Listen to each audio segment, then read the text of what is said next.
يواجه رضوان جيد منذ توليه المسؤولية موجة من الانتقادات من عدة أندية، مدربين وجماهير، بحيث أثار مدرب اتحاد تورك عبد الواحد زمرات جدلا واسعا بعد اتهامه الضمني لرضوان جيد بالتدخل عبر الهاتف لتوجيه حكام الفر وتغيير قرارات المباريات.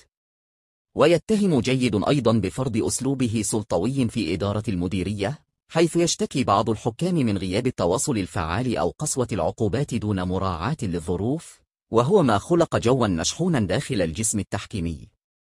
ورغم الوعود بالإصلاح، ترى العديد من الأندية والجماهير أن الأخطاء التحكيمية خاصة في تفعيل تقنية فور قد زادت، مما يضرب مبدأ تكافؤ الفرص في البطولة.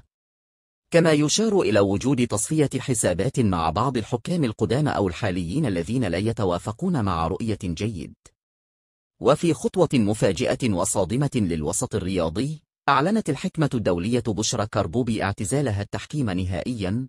الوضع الحالي يضع الجامعة الملكية المغربية لكرة القدم أمام ضرورة التدخل العاجل لإعادة الهدوء للمنظومة قبل تفاقم الأزمة، أو سنشاهد ما يعرف على فوزي القجع السكوت، كأن شيء لم يقع.